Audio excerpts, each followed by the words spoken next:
Welcome to the very first episode of our Total Innovation podcast. To kick things off, we couldn't have a better guest. With a summer of sports and a world of innovation needs around us, it's amazing to kick off a podcast that is inspired by my joint obsessions of business and sport with Aidan McCullen. If you don't know Aiden, first of all, you should. He's a former professional rugby player who graced the fields with top teams like Leinster and Toulouse. And after hanging up his boots, Aiden transformed himself into a leading innovation expert, bringing his competitive spirit and strategic mindset to the business world as an author of Undisruptable, a keynote speaker, a coach, and a host of The Innovation Show, the #1 rated podcast on innovation. Today, the tables turn as Aiden joins us as our first ever podcast guest. So without further ado, let's dive in. In this episode, we're going to explore how total innovation can drive performance and success from the pitch to the boardroom. To get ready for an insightful and exciting start to our Total Innovation podcast journey. And first up, welcome Aiden. How is it being on the other side of the microphone for once? It's great, man. Great to be with you and honored to be the first guest. Well, I think we formed this a little bit together, right? Like, I don't exactly remember how you and I met now, but whenever we did, we've bounced a lot of ideas over time. And as this idea of total innovation formed in my mind, you were the natural go-to person for this. So I don't want to talk too much today, though. I'm going to pick your brains a little bit. And let's start with some scene setting, right? The topic of the podcast is total innovation. Tell me, what does total innovation mean to you, both in a corporate and a sports context? Well, I'll start with the playing field and then move on to the business field. The playing field for me is epitomized, with the story of Ajax and total football. That's where I first heard about it and where we discussed the idea where players didn't really have a number on their back. And if they did, they moved around the pitch and it confused opposition because everybody had been trained within a certain paradigm of how a game happens. And what I loved about that was that they broke the paradigm and that confused opposition because you're not meant to do that. And that idea transferred then later in my life into rugby and Toulouse, the club I played for, Toulouse in particular. And Leinster, by the way, at that time were aiming to be something like Toulouse. But I saw Toulouse play when I was 20. I played professional rugby over in France for a team called Dax. That was my first experience. And I actually went over to learn French, ended up getting a contract. And I saw Toulouse play and I just was mesmerized. I was like, what is this? It was like art. And that for me is total innovation. And I discovered why they do that later on. It's because it's embedded in their culture. They start at a very young age with the academy, and the academy then bring a lot of this as the spine of a team later on. And then they pepper the team with missing parts that they might need. Now, if you look at that as a template and you go to a business sense, you need people that are trained in a certain way of culture. But you also need outsiders because the outsiders will bring in new thinking, will also question, is what you're doing correct, and bring new skill sets, etc. Just like, for example, your countryman, Jack Willis, is in Toulouse at the moment, and he's bringing a whole new paradigm to the sport, to the way they play the game. That for me is total innovation. That's what happens in organizations. And from a leadership perspective, it means you set the culture and the vision by where we're going. That creates a kind of a boundary around what type of things we do. You have certain values, people play to those values, and you recruit very, very wisely for those values. So it all transfers for me. Yeah, I think one of the things that you and I have spoken about in the past was that, the 90 minutes on the pitch represents about 1% of the total time in the week, right? And that to a degree, the output of that 1% is the 99% of what happens around all of that. And you sent me an article recently on that from I think a Toulouse perspective, if I'm not mistaken, right? That really looks at that culture from the youth, the really young youth all the way through, and building that ethos and mindset in, which isn't just about the 1%, 99%, but actually is about generations to come as well. And that mindset, I think, you think that's something that does pervade in business? You think that parallel can be taken into business, or is it all too short-termist and sort of shareholder results driven, do you think, from a business innovation perspective? Well, unfortunately, yeah. Well, like the culture you build can also hold you hostage, I think, as well. So you build a certain culture of the way things are done around here. You build a certain capability of the way people work around here, and over time that sets like concrete. And if an organization isn't constantly questioning that and refreshing it, the mindset can actually hold you hostage to a world that no longer exists in a business sense. And the same happens in a sporting sense. So I'll give you an example. Recently, Simon, Italy, you might know, as a national team, had been doing quite well. Their their provincial teams had been doing quite well, Treviso and these type of teams. And then from a financial sense, they pulled the academy, all the work they had put into this academy, and they had used the guy actually who set up the Irish Academy here, a guy called Stephen Aboud. They used him. He set up the academy, and then when he left, they just undone all his work. So they had been seeing the fruits of that early labor, planting those seeds in, you just think about this as a garden. I'll plant these guys over here, and when they're mature enough, I'll move them over to the main plot of land where the garden is.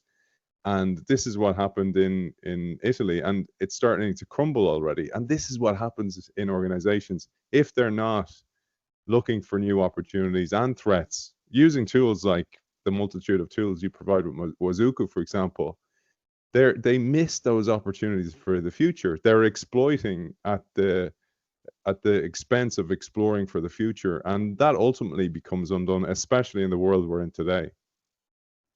Which is interesting, right? Because there's a lot of data. Obviously, you can see that, and you've been in the weeds and played the sport at a top level. But I can imagine most of the fans could see some of that, and it's also somewhat true from a corporate perspective, right? Like the results are obviously slightly different than do you win or not on a Saturday or Sunday afternoon from a business perspective, and it can be a little bit slower to see that exponential cliff edge that is coming your way, but it is often something that can be seen and felt, yet you don't necessarily make those adjustments. Why do you think that's true in the sports world, and what parallel could you draw from that? Like why would you start to undo something that's seemingly working and start to break it? And is that a strategy that they're playing in a different direction that could be right or wrong, or bad leadership?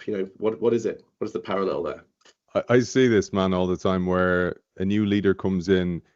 You know yourself. You've dealt with these type of leaders. You've had meetings. You've had pitch meetings. You've sometimes they've gotten rid of the work that you have done. For example, as an innovation consultant working with Wazuku, maybe you've brought in tools. The head of innovation that had hired you moves on, and then they undo. They take out the system. And usually what it is some CFO or CEO might come in and go, you know what are we doing with this thing? It's costing us X a year. What's the benefit? What's the outcome? And they can't, because it's so difficult to see in the early stages, they'll kill it. So it's always in a financial reason, or there might be some new investors into the business, some VC investors, for example. Maybe it's a scale up that has a new VC, and the VC goes, actually, we'll put in new leadership. We'll look at all the costs. We'll dress up the bride and we'll sell it on. And that is a killer of businesses all the time. That's exactly what happened, for example, in Italy. Undo all that hard work because of the immediate return on investment is not clear. And as you know, there's so many levers when it comes to innovation. There's culture, there's mindset, there's psychological safety, there's the capabilities inside the organization, there's the vision of the leadership team that's being shared and consistently articulated throughout the organization. And it's the exact same for sports, Simon. Yeah, somewhere at the heart of that, I guess, is like, what is our winning aspiration? Like, what does winning look like? And I think in the top teams, that isn't just about, well, we score more points than the other team, right? Or we sell more product than the other team. It's a very defined thing. You can imagine that from a Steve Jobs Apple through to a Pep Guardiola team or the Dutch football team we spoke to, and the examples you gave from Leinster Toulouse as well, which goes more into a culture and an identity than anything else. I'd almost rather lose playing well than win playing badly, right? Which is another way of thinking about that.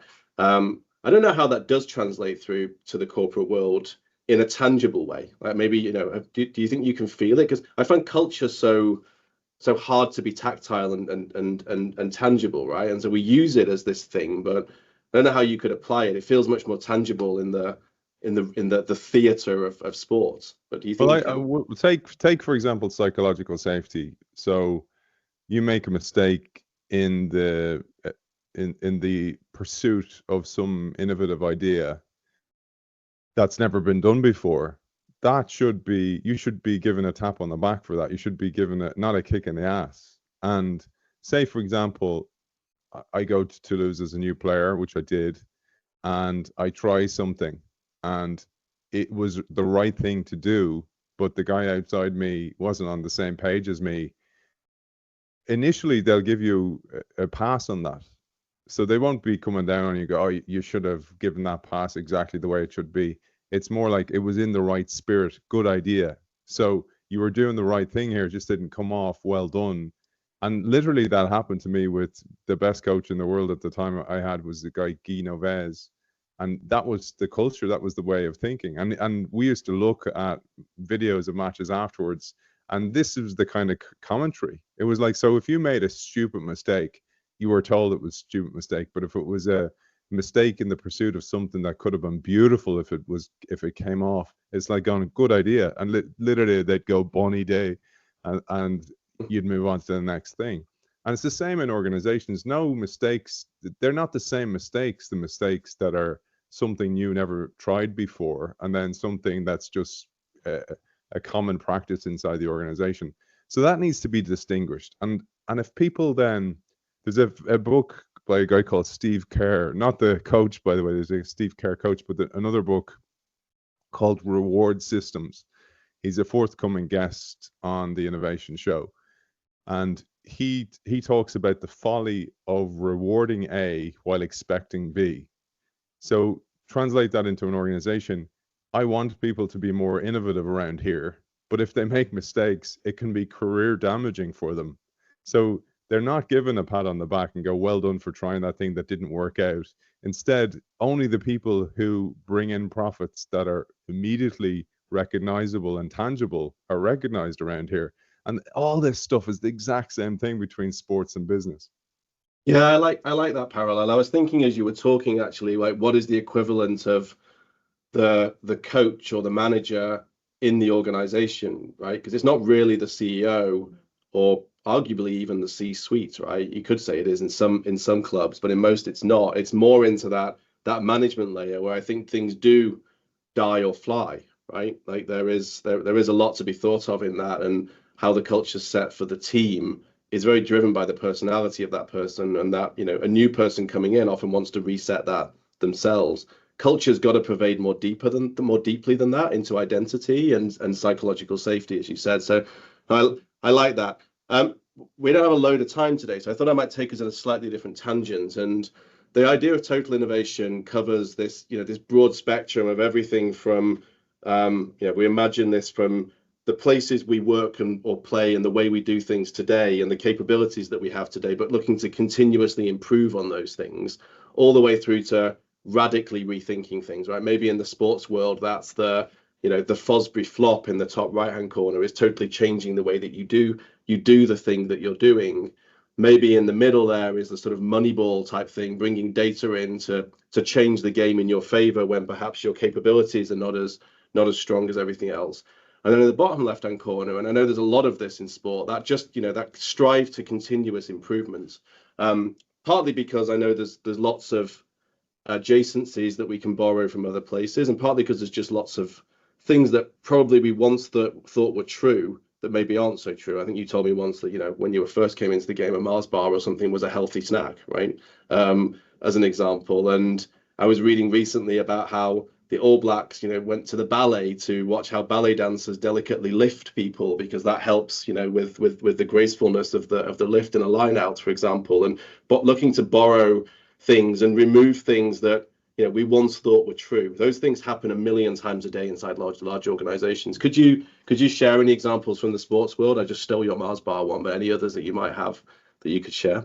Well, yeah, you're constantly building on the knowledge available to you at the time. And just like say with innovation or any type of strategy now, is there's more data available, but the data that you're using needs to be clean, and it needs to be, as it's known, SVOT, single version of the truth. You need to know the data needs to be clean. It needs to be not siloed, as it most often is throughout organizations. The bigger the organizations, the more siloed the data, and it's not the single version. And if you go back to a sports world, so I played at just after the sport went professional, rugby went professional. It had been kind of semi-professional, particularly in places like France, even Australia, South Africa. And that's why they were so far for so long, because they had people so much focusing on the sport. They were doing weights, they were eating well, etc. But the knowledge at the time available to us was, when I played for Leinster professionally in the early days of, it was like 97, 98, those kind of times. And I think I went professional in 95 or something like that.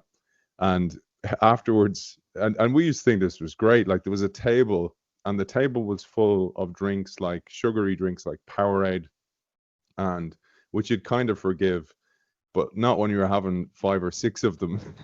And then it would be like Mars. There was like literally a box of Mars bars, and these kind of bars like Nutri-Grains. But the problem was, like, they were available there, and you were kind of going, this is all new. So people would be filling their pockets with them and eating them, loads of them, not knowing like the what you were doing was creating this huge sugar spike. But beyond that as well, Simon, I mean, like, not betraying some of the guys, but a lot of the guys would have a drink the night before a game, even at an international level. And this is not just Ireland; it's everywhere. A lot of teams had that. Now, I'm going to tie this back to something you said. That is not the job of the leader of the organization to make sure that doesn't happen. That is the job of senior players inside the team. Unfortunately, back then, the senior players were the ones clinging on to the old culture. The new players, like, for example, me, I was like this because I wasn't that talented, I have to tell you. And I'll tell you a funny story that I rarely tell people in a moment about that. But I was like, I did everything right. I used to cook mince and then put it into water and put it in the fridge, so the fat would come to the top, and I'd scrape it off. So I used to literally rinse the mince, right? So I did everything possible. Brown rice, broccoli. Oh man, I was thinking about it now, I'm almost gagging. But some of the older players still persisted with the old ways, and it was so frustrating. And you see that exact same paradigm happen in businesses where newcomers come in, maybe ahead of innovation, trying to change the organization, and you have somebody clinging to the old ways of the ways things are done around here. And unfortunately, they have the power. The old paradigm has the power and quashes the new, and the new eventually leaves. So it takes a while for that new paradigm to change. And as Max Planck, the German physicist, famously said, that change doesn't happen often because somebody has a great new idea and everybody goes, that's a great idea. It often happens at one funeral at a time because the old guard die out. And this happens in sports. Sometimes you need the old people to die out in order for the organization to move on. But to just bring a full circle to something you said previously, it's not the job of leadership. They set the vision, they hire the right people. But then what you want in sport is a player-led team where the team polices itself, where the team is looking out and going, I don't accept that your standards are crap today. But they might go, hey man, what's going on today? You're not really yourself. They might start with a position of care, but if it happens repeatedly, it's kind of going, what's going on with you? And so you try and weed that out, and the team does it itself, because ultimately, yeah, you can have all the water boys running on with messages to the players all you want, but ultimately the team needs to know what to do on the pitch, and that's exactly what you want in an organization. Yeah, I think on the pitch and around it as well, right? Like, you do generally feel that in these high functioning teams that it's a high functioning unit, and that the 15 players, the 11 players, the whatever it is on the pitch are really an extension of that bigger system, right? And that it is a real system, that's merely the output of that system as well. I'm not sure I'll ever forget the phrase "rinse the mince" either. Now, Aidan, thanks for that. I'll tell you on the rinse the mince. I'll tell you that this is a funny story, and sometimes you could call it embarrassing, but I'll tell you.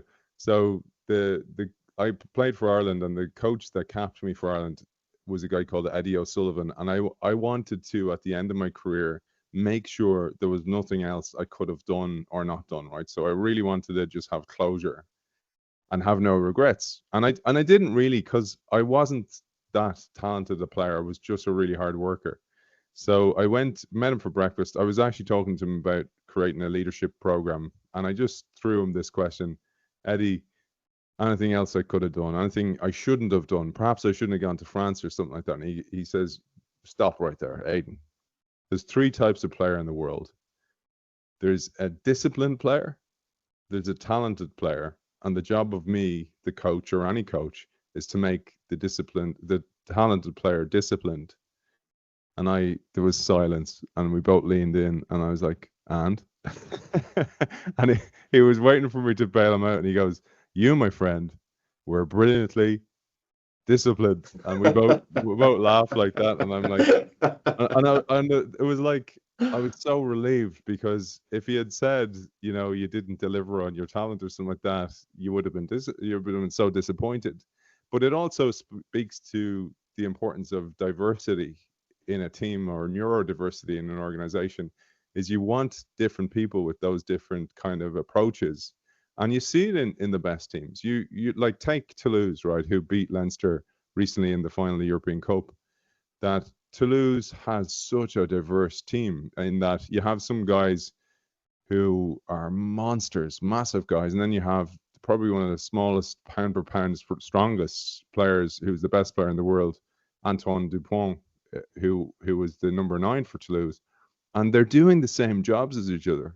And to bring a full circle to what I said about total innovation and Ajax at the start, when I played in Toulouse, I'd start off at number 8 or number 7 sometimes, and then about 60 minutes into the game, they'd take off a second row, and I'd go into the second row. So this is number 4 or 5, but I'd still have the number 7 maybe or 8 on my back, and they used to call it l'ascenseur, which means the elevator. So you'd just go up a floor in the elevator, and to the opposition, it's like kind of going, they have now 2 number 8s on the team, or a 7 playing in the second row, and you're going, what? And it's just confusing to an opposition. And also kind of going, these guys, what they call them, were polyvalent players, which means you could play any position, and that's difficult to replicate.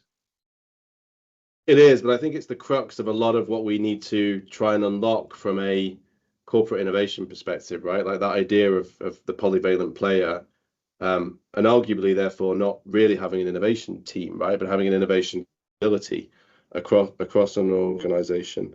And certainly that whole concept of diversity, neurodiversity. We're going to do a later podcast with someone on that topic as well, because I think it's important at a myriad of different levels as we go forward. We're going to slightly start to draw towards a close, I think, and maybe get a little bit tangible in terms of some of the recommendations. We've pulled out bits and pieces as we've gone through. But what are some of the actionable steps you think that businesses could be taking to try and learn from sports in terms of adopting total innovation? And I'm just throwing my initial thoughts, not to steal one of yours, hopefully, which is, I do think the benefit that sport has is it tells its story at least once a week, right? It gets out there and lives and breathes that thing, and often innovation doesn't really do that, right? It might have a glorious success, but it takes years and years and years to get there, and often has stepped over many dead bodies on the way to get there as well, and we kind of forget, or it has its glorious failures. And I think there's a part of that storytelling and that theatre that is important, but not in the way that it's done at the moment, right? That we've got to try and unlock. There's so much luck in sport for a player to make it through, but there's a system behind it. So if you think about it like a funnel, like the funnel is very wide at the bottom. So even today, there's a load of kids now playing mini rugby in Ireland. Very, very few. I mean, you're talking 1 to 3% will make it through to the top level. Like, I don't even know the percentages, a tiny percentage. when I see that now, I feel very grateful for having had the career I've had. But if you started with the only ambition as like you're only worth something if you make it through to the top, you'd never start the sport in the first place. So having a an overarching love for doing it, or a mindset for doing it, becomes important to get people onto the pitch, if you want to call it that.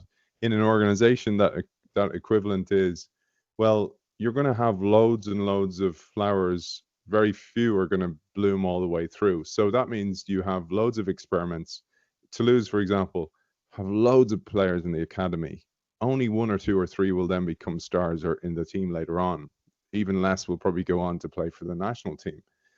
But if the ambition was like to make everything we do, everybody we invest in needs to make it all the way through, they'd never do it. And I think that's one of the biggest things that I see in innovation, is that there's so much pressure on the idea. And if there's so much pressure on the idea to make it through, people will protect it, they'll lie about it, they'll try and torture the data so it says what they wanted to say, and ultimately it's going to fail. So culture, mindset, and what I mean by that is more that giving people the permission to try things, and overarching vision consistently articulated. Like you said, it's not once a year at a big leadership event where you bring in a keynote speaker. Instead, it's consistently articulated. This is where we're headed. This is our vision. Here's some evidence that we're making closer to that vision. I want to call out and recognize Simon Hill for this effort that he made. It didn't work out, but it was he was thinking the right thing towards that vision. And that consistent message throughout the organization, and not just by the CEO, by the people around the CEO, by the executive suite, by the managers, layer by layer, as the organization goes down. That's what changes cultures. Yeah, I think that example you gave earlier of you tried the right thing, and therefore your teammates applauded that, right, and gave you that recognition, very much carries through from that example. So you told me that you joined rugby just after the professionalization of rugby, and I think saw a drastic change in the whole setup of that sport, a la Total Innovation, particularly for the clubs that you were lucky enough to be at that time. So for a slightly provocative last question before I kind of walk us out, like when will innovation go professional? Well, it should be, shouldn't it? I was thinking about this, Simon. I was speaking at an event the other day, and I realized that a lot of the most innovative companies in the world don't even think they're innovative. They just think it's business as usual. They think that's the way business is run. And often it's because the founder is still either close to the organization or is still a chairperson to the organization, or the message or the story of the founder is kept alive. And I think that's what happens. We forget that all organizations start off as entrepreneurial organizations, and that, like we talked about earlier on, their mindsets kind of crystallize and solidify over time. And oftentimes they get caught with that same mindset for a different world, and they're held hostage to the past. And the idea of total innovation being fluid for me is that it's consistently kept alive. There's consistent messaging about it. There's consistent experiments about it, and they don't have to be big. That's the thing. They do not have to be big, especially with the tools that are available today. They don't have to be big, and you can leverage the crowd. You can leverage outside in very easily. It doesn't have to be big, expensive hotels that you hire out to bring all these people together. You can do it virtually. And I think that's the idea of total innovation for me, is just keeping the outside questioning you on the inside. Yeah, that's a nice way of putting it. And maybe we'll end it there. I'm also, you're going to hear me talk a lot over the next little while of trying to make the invisible visible, because I think there is a lot of good happening as well, but it's very hard to see and recognize and quantify and therefore celebrate on that basis as well. Which obviously you can do every 90 minutes, whether your team's doing well or not, right? You can still live and breathe that thing and critique and read it in the papers the next day endlessly, as I'm sure you have. So thanks, Aiden. It's been a really good first walkthrough. It's been a good first episode. For folk that want to follow you more, where can they find you? I gave you a good introduction at the start, but where can they find more about you? Well, I'm available on LinkedIn. I have a newsletter on Substack. We have, of course, the Corporate Explorer series sponsored by Wazoku and your good self, Simon, as well, which is on the innovationshow.io. And the reason I chose .io is because of the idea of input-output, that I have these great guests onto the show every week. I do read their book. I take a lot of time to do so, and then output the findings from that with the guest there. And it's an honor to do so every week. Yeah, it's a cracking show as well. So I'm going to echo that. Do check out the podcast if you guys don't already do so. I'm an avid subscriber. And Aidan, thank you very much. It's been a pleasure. Absolute pleasure. Thanks, man.